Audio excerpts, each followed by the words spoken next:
Budget के बाद सभी को 28 फरवरी की सीबीटी मीटिंग का बेसब्री से इंतजार है, क्योंकि पेंशन बढ़ने का माहौल बनने के बाद जब बजट में पेंशन के संबंध में कोई घोषणा नहीं हुई तो सभी लोग ये कयास लगा रहे थे कि शायद इस सीबीटी की मीटिंग में कोई घोषणा हो, हायर पेंशन और मिनिमम पेंशन पर कोई ठोस प्रस्ताव पास हो। पर वास्तविकता क्या है, आपको पहले से ही बताने का प्रयास इस वीडियो में किया गया है। पेंशनरों को संसद का सत्र हो या सीबीटी की मीटिंग हो या एनएसी के साथ बैठक हो, उसके बाद यह उम्मीद रहती है कि शायद अब पेंशन बढ़ने की घोषणा हो, पर हर बार निराशा ही हाथ लगती है, जिससे रोज बढ़ता जा रहा है। बजट में कोई घोषणा होने पर एनएसी की राष्ट्रीय टीम कमांडर साहब के नेतृत्व में 2 बार दिल्ली के दौरे पर रही और हर स्तर से जानने का प्रयास किया है कि मामला कहां अटका है। बजट सत्र के आखिर में जब सीपीएफसी रमेश कृष्णमूर्ति जी के साथ बैठक हुई तो उन्होंने कहा था कि हमारी ओर से पूरी तैयारी थी, पर घोषणा क्यों नहीं हुई ये श्रम मंत्री ही बता सकते हैं।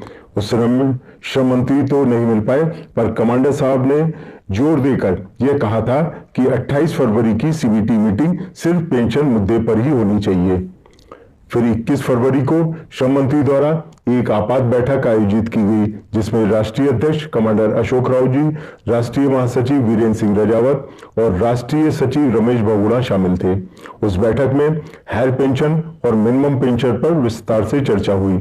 हायर पेंशन में ईपीएफओ द्वारा नई आपत्तियां लगाकर पेंशनरों को परेशान करने का विरोध जताया गया था। मिनिमम पेंशन के लिए विशेष रूप से सीबीटी की बैठक बुलाने को कहा गया तो उन्होंने कहा कि पेंशन बढ़ाने पर बड़ी योजना के रूप में काम चल रहा है, इसलिए इस बैठक में मिनिमम पेंशन का मुद्दा होना संभव नहीं है। हाँ, हायर पेंशन पर आपकी आपत्तियों पर विचार कर 31 मार्च तक सारे प्रकरण निपटाने का प्रयास होगा। 21 फरवरी की बैठक का पूरा डिटेल पिछले वीडियो में आप सभी को दे दिया गया है। उसी के अनुरूप 25 फरवरी को एग्जीक्यूटिव कमेटी की 112वीं बैठक में हायर पेंशन के केसेस 31 मार्च तक निपटाने का प्रस्ताव है। साथ ही ईपीएफओ के स्टाफ को एनपीएस के बजाय यूनिफाइड पेंशन स्कीम से जोड़ने का भी प्रस्ताव है। आश्चर्य की बात यह है कि भविष्य में करोड़ों लोगों की पेंशन की व्यवस्था करने वाली संस्था ईपीएफओ अपने कर्मियों के लिए यूपीएस चुन रही है और बाकी को ईपीएस में झोंक कर शोषण कर रही है। एग्जीक्यूटिव कमेटी में हायर पेंशन के 70% एप्लीकेशन का डिस्पोजल होना बिल्कुल भ्रामक है। आपको पहले ही कई बार बताया जा चुका है कि संसद में हायर पेंशन के केसेस 2 साल से पेंडिंग होने का मसला जब उठता था, तभी ईपीएफओ ने चालाकी से सभी को मैसेज भेजकर 31 जनवरी तक अपनी अपनी सूचनाएं देने को कहकर हायर पेंशन को भूल चुके लोगों को जगा दिया था। सभी को लगने लगा था कि बस अब उन्हें पेंशन मिलने वाली है, पर ना कोई सूचना दी गई, ना कोई कार्रवाई आगे बढ़ी, बस सबकी एप्लीकेशन कैंसिल हो गई और 70% केस निपट गए। एग्जेम्प्टेड संस्थान यानी ट्रस्ट के लिए एक नया आदेश निकाल दिया कि यदि उनके नियमों में हायर पेंशन का प्रावधान 4/11/2022 के पहले था तभी उन्हें लाभ मिलेगा। जब सभी ट्रस्ट सीलिंग से अधिक पर कटौती कर पीएफ को ईपीएफओ भेज रहे थे तो वो स्वतः ही इसके हकदार होने चाहिए। इस पर घोर आपत्ति 14 फरवरी को सीपीएफसी के साथ और 21 फरवरी को श्रम मंत्री के साथ बैठक में एनएसी की टीम ने व्यक्त कर लेटर भी दिया था। न्यूनतम पेंशन के बारे में श्रम मंत्री द्वारा बार बार यह कहने से बड़े स्तर पर काम हो रहा है। इसी अधूरी आस लिए सैकड़ों पेंशनर साथी रोज अलविदा हो रहे हैं। इसलिए एनएसी की टीम भी हर ओर सरकार पर दबाव बनाने का निरंतर प्रयास कर रही है। बजट सत्र में जब कांग्रेस, शिवसेना, उद्धव गुट, एनसीपी आदि विपक्षी दलों के वरिष्ठ सांसदों से मिलकर श्रम मंत्री पर दबाव बनाया गया था, तभी उन्होंने एनएसी के साथ आपात बैठक बुलाई थी, वरना वो रोज मिलने से बच रहे थे। महाराष्ट्र के कई कांग्रेसी सांसद कोल्हापुर के वरिष्ठ सांसद छत्रपति साहू महाराज के नेतृत्व में राहुल गांधी जी से मिलकर पूरे प्रकरण को बता चुके हैं। उन्होंने संसद में मुद्दा उठाया भी था। छत्रपति साहू जी।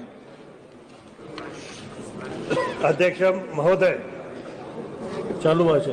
on the 5th of August 2024, I had raised the question regarding the Employees Pension Scheme 95, a copy of which I am herewith attaching for your ready reference.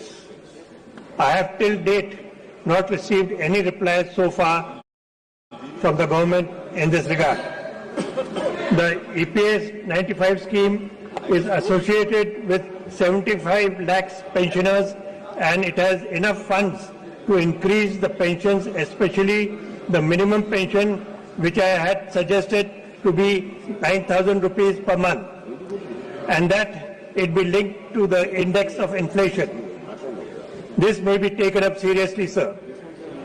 Justice denied is justice denied.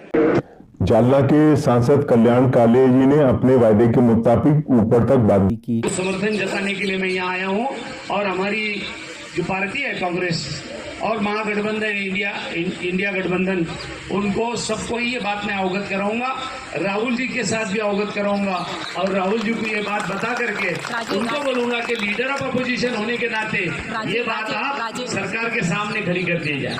Kanyakumari के कांग्रेसी सांसद विजय वासन जी ने पहले ही pension मुद्दे पर adjournment notice दे रखा है। NSC की टीम ने पिछले दिनों उनसे मिलकर कई डॉक्यूमेंट भी दिए थे और एडजॉर्नमेंट मोशन के समर्थन के लिए कई विपक्षी सांसदों से निरंतर संपर्क साध रही है। पिछले दिनों राहुल गांधी अपने संसदीय क्षेत्र रायबरेली के दौरे पर थे, तब एनएससी जेपी त्रिपाठी, जो आईआईटीआई ट्रेड यूनियन के नेता रह चुके हैं और वर्तमान में कांग्रेस की जिला कमेटी में हैं, उन्होंने राहुल गांधी से मिलकर पेंशन मुद्दे पर पहल करने की अपील की, तो उन्होंने आश्वासन दिया इस मुद्दे को संसद में उठाएंगे। एनएससी के प्रतिनिधिमंडल में राष्ट्रीय उपाध्यक्ष के.एस. तिवारी के साथ अन्य पदाधिकारी भी मौजूद रहे। एनएससी की टीम 2-3 दिन से सीबीटी मेंबर से मिलकर पेंशन मसले पर मीटिंग में घेरने की अपील कर रही है। इस प्रकार एनएससी द्वारा एक ओर सत्ता पक्ष के वरिष्ठ लोगों के संपर्क साधकर पेंशन के मसले को हल कराने का प्रयास हो रहा है और दूसरी ओर विपक्षी दलों से मिलकर सरकार पर निरंतर दबाव बनाया जा रहा है ताकि सरकार इस मुद्दे को टालती न रहे।